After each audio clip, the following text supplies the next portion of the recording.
बेटा, निराशा हमारी आशाओं और आकांक्षाओं को नष्ट कर देती है। मीन्स अगर हमारे मन में निराशा आ जाए किसी भी बात को लेकर के तो हम कुछ भी नहीं कर सकते। इसलिए किसी भी कीमत पर अपने मन में निराशा मत आने दीजिए। बेटा, आज हम पास्ट एडजस्टमेंट्स के क्वेश्चंस रोज की तरह कुछ और डिस्कस आपसे करेंगे, लेकिन एक बात समझिएगा, आज का क्वेश्चंस रोज के क्वेश्चन से बहुत डिफरेंट है। क्वेश्चन इजी है, अच्छा समझ में आएगा, बस आपको मन लगाने की बेहद जरूरत है। बेटा, आज का फर्स्ट क्वेश्चन है, Suresh and Ramesh were partners in a firm sharing profits in the ratio of 3:2 their fixed capital. अब बेटा एक बात सुनो, क्वेश्चन में फिक्स्ड कैपिटल क्या दिया, तो इसका मतलब एक बात कंफर्म है कि फिक्स्ड कैपिटल कह देने पर आप जब एंट्री पास करोगे तो आप एंट्री में उनके करंट अकाउंट का यूज करोगे। दूसरी चीज, सुरेश की कैपिटल 9 लाख है, रमेश की कैपिटल 6 लाख है। पार्टनरशिप डीड में जो परसेंट कह रहा है, interest on capital 9% per annum और 60,000 पर एनम सैलरी सुरेश की और 2,000 पर मंथ सैलरी रमेश की। प्रॉफिट पूरे ईयर की है 2,34,000। क्वेश्चन कह रहा है प्रॉफिट को डिवाइड किया गया equally without providing the above pass adjustment entry. तो बेटा अगर फर्स्ट साइड आप देखो तो लगेगा दो चीज छूटी है, इंटरेस्ट ऑन कैपिटल और सैलरी। तो इंटरेस्ट ऑन कैपिटल क्रेडिट होता है और सैलरी भी क्रेडिट होती है। बेटा 9 लाख का 9% 81,000, 6 लाख का 9% 54,000, टोटल का 1,35,000। दूसरी चीज, 60,000 पर एनम सैलरी है सुरेश की, तो ये 60,000। रमेश की सैलरी 2,000 पर मंथ है, तो 2,000 को 12 से मल्टीप्लाई करिए तो 24,000 आएगा, ये 24 और टोटल हो गया 84,000। लेकिन बेटा एक बात आप समझो, इस क्वेश्चन में रोज से डिफरेंट क्या है, ये सबसे इंपॉर्टेंट आज है और क्वेश्चन बहुत ही अच्छा आपको समझ में आएगा। बेटा प्रॉफिट जो डिवाइड करनी थी वो 3:2 में करना था, लेकिन इनके अकाउंटेंट ने प्रॉफिट को डिवाइड कर दिया कैसे, इक्वली।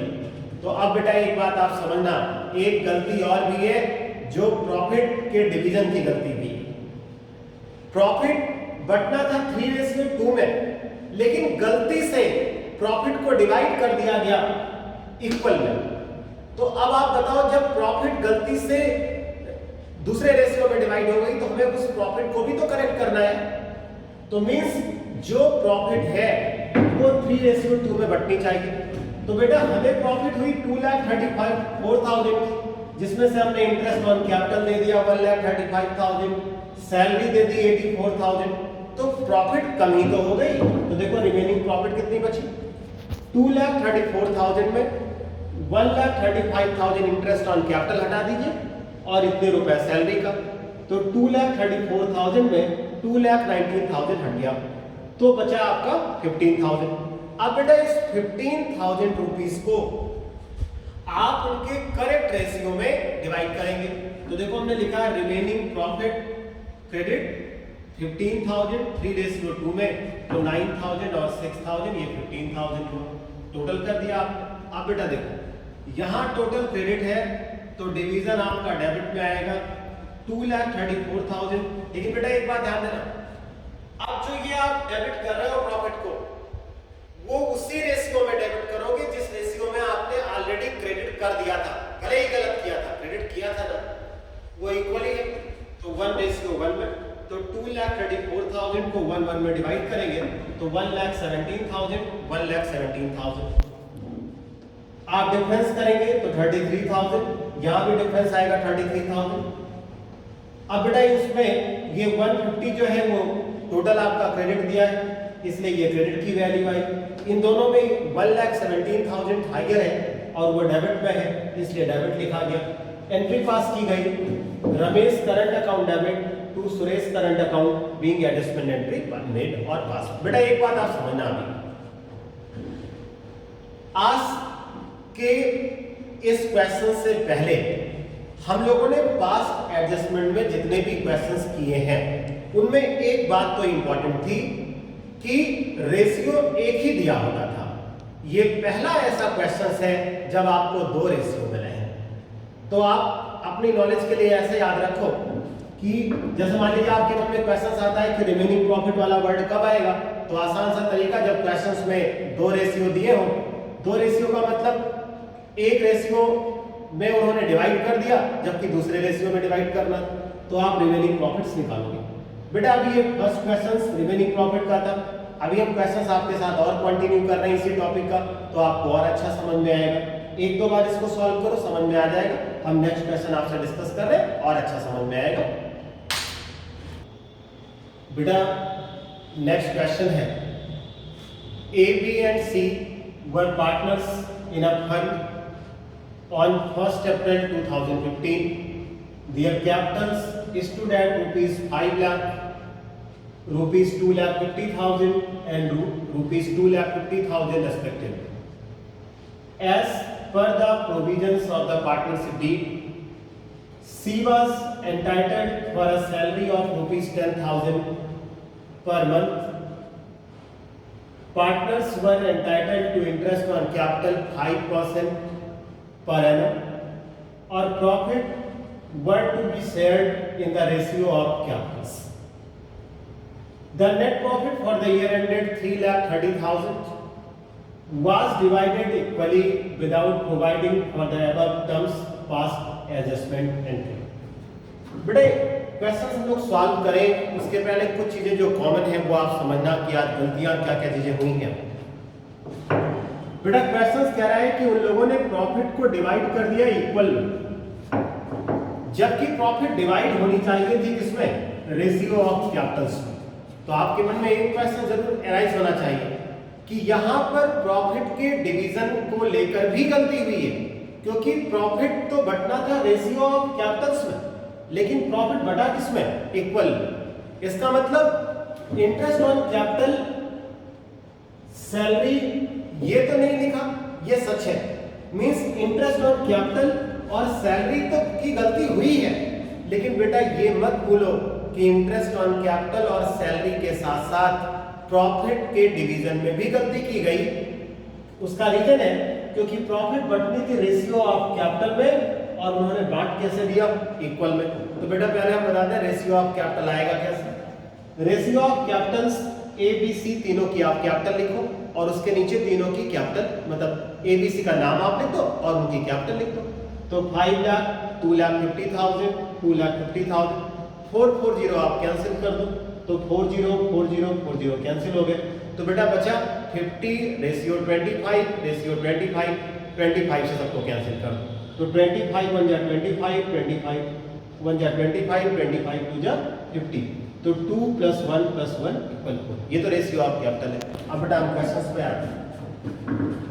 क्या सी की सैलरी रिक्वायर्ड नहीं की गई और इंटरेस्ट ऑन कैपिटल रिक्वायर्ड नहीं किया गया? बेटा ये तो ओपन है, लेकिन एक साइलेंट बात फिर आप सुन लो, प्रॉफिट को गलत डिवाइड किया है तो हमें वो भी तो सही करना पड़ेगा। अब आप देखो, इंटरेस्ट ऑन कैपिटल क्रेडिट होता है, ये लगातार आपसे कह रहा हूं, सैलरी क्रेडिट होती है, ये भी आपको पता है। अब बेटा टॉपिक आती है रिमेनिंग प्रॉफिट्स की। रिमेनिंग प्रॉफिट्स का मतलब ये दोनों जो फर्म के लिए एक्सपेंसेस थे इनको देने के बाद बचा क्या। तो बेटा रिमेनिंग प्रॉफिट्स हमने यहां सॉल्व किया आपके लिए बहुत अच्छे तरीके से। 3,30,000 की प्रॉफिट है, 50,000 रुपीज इंटरेस्ट ऑन कैपिटल है और 1,20,000 रुपीज सैलरी है। तो 3,30,000 में 1,70,000 का एक्सपेंसेज हो गया, तो बचा आपका 1,60,000। तो बेटा इस क्वेश्चन में रिमेनिंग प्रॉफिट है 1,60,000। तो हमने देखो लिखा है रिमेनिंग प्रॉफिट और क्रेडिट, क्योंकि प्रॉफिट जो करेक्ट है वो क्रेडिट होगी। 1,60,000 को करेक्ट रेशियो में, तो रेशियो ऑफ कैपिटल्स में 2:1:1। बेटा आपको पता है 1,60,000 इंटू 2/4, 1,60,000 इंटू 1/4 करेंगे तो 80,000, 40,000, 40,000, 1,60,000। अब बेटा आप इनका टोटल कर दो, तो ये तीनों फिगर का टोटल 1,05,000, बी का 52,500, सी के लिए 1,72,500 और 3,30,000। अब बेटा जिस रेशियो में हमने गलती से क्रेडिट कर दिया था उसी रेशियो में हम उसको डेबिट कर दें। तो आप देखो यहाँ लिखा है डिवीजन, और ऐसे भी नॉर्मल तरीका, ये क्रेडिट है तो डिवीजन किस में आएगा, डेबिट में आएगा। 3,30,000 कह रहा है इक्वली, तो 3 पार्टनर्स हैं तो 1 1 1 हो गया। 3,30,000 को 1 1 1 में डिवाइड करेंगे तो 1,10,000 1,10,000 1,10,000 और टोटल 3,30,000। अब बेटा इनका आप डिफरेंस कर दो, इन दोनों का डिफरेंस 5,000, इन दोनों का डिफरेंस 57,500, इन दोनों का डिफरेंस 62,500, इन दोनों का डिफरेंस नहीं। अब बेटा इन दोनों में हायर वैल्यू 1,10,000 है जो डेबिट के लिए है इसलिए डेबिट आया। इन दोनों में हायर वैल्यू 1,10,000 है जो डेबिट का शो कर रहा है इसलिए डेबिट आया। बट बेटा इन दोनों में हायर वैल्यू 1,72,500 है जो क्रेडिट में है इसलिए यहाँ क्रेडिट आया। अब हम एंट्री पास करेंगे तो एंट्री पास होगी A capital account debit, B capital account debit to C capital being adjustment entry में। बेटा एक बात आप समझना इस क्वेश्चंस में और वो इंपॉर्टेंट चीज आपके लिए ये है कि बेटा आज के लेक्चर के पहले भी ऐसे क्वेश्चंस आते थे, लेकिन आपके मन में अगर ये क्वेश्चंस फिर आया है कि रिमेनिंग प्रॉफिट तब तो आप नहीं बांटते थे आज आप क्यों बांट रहे हो, तो बेटा आप सारे क्वेश्चंस को एक बार देखना तो आपके मन में खुद ही ये पता लग जाएगा। आप क्वेश्चंस देख करके जान जाओगे कि अभी तक जितने भी क्वेश्चंस आए थे उसमें प्रॉफिट के डिवीजन को लेकर गलती नहीं हुई थी। हाँ, कुछ चीजें ओमिटेड जरूर थी लेकिन प्रॉफिट के डिवीजन में गलती नहीं हुई। आज के प्रॉफिट बटना था रेशियो, आप कैपिटल में प्रॉफिट को डिवाइड कर दिया इक्वल, तो बेटा आप खुद सोचो ना, जिस रेशियो में प्रॉफिट क्रेडिट होनी चाहिए थी उस रेशियो में क्रेडिट नहीं हुई, इसका मतलब प्रॉफिट में भी गलती हुई है, इसीलिए बेटा रिमेनिंग प्रॉफिट्स को किया गया। आप अभी स्टार्टिंग वे में तो थोड़ा समझने के लिए जरूरी आपको ये है कि आप ऐसा सीख लो कि जब उनके दो रेशियोज क्वेश्चंस में दिए हो, मतलब डीड कुछ और कहती है, डिवीजन किसी और रेशियो में हुआ, तो बेटा आप ये मान लो कि रिमेनिंग प्रॉफिट्स हम कैलकुलेट करेंगे और उसको डिवाइड करेंगे। अब बेटा एक बात आप सुनो, हमने आज के लेक्चर में 2 क्वेश्चंस आपसे डिस्कस किए, दोनों रिमेनिंग प्रॉफिट से रिलेट करते वाले थे। तो बेटा आज के लेक्चर में हम बहुत ज्यादा आपसे कुछ डिस्कस नहीं करेंगे क्योंकि ये क्वेश्चंस थोड़े से कहीं ना कहीं रोज से थोड़ा चेंजेस है, इसलिए आपके लिए जरूरी ये है कि आप इन क्वेश्चंस को 2 टाइम्स 3 टाइम्स आप सॉल्व करो और फिर आपको प्रॉब्लम आती है। अभी ऐसा नहीं कि हमारा एंड हो चुका है, हम ऐसे क्वेश्चंस और भी आपसे डिस्कस करेंगे, बट बेटा आज के लिए हमारा क्लास इतना ही है। आप इतना क्वेश्चंस अच्छे से डिस्कस करिए, आपको कोई प्रॉब्लम होती है तो आप कमेंट सेक्शन में लिखिए, हम आपको उस प्रॉब्लम का सलूशन बताएंगे, हम आपके साथ पूरी तरीके से, इसलिए आप चिंता एकदम न करिए, सिर्फ आप प्रैक्टिस करिए और यकीन मानिएगा आपकी प्रैक्टिस से आपको ये क्वेश्चंस बहुत अच्छे समझ में आएंगे। ओके बेटा, ऑल द बेस्ट।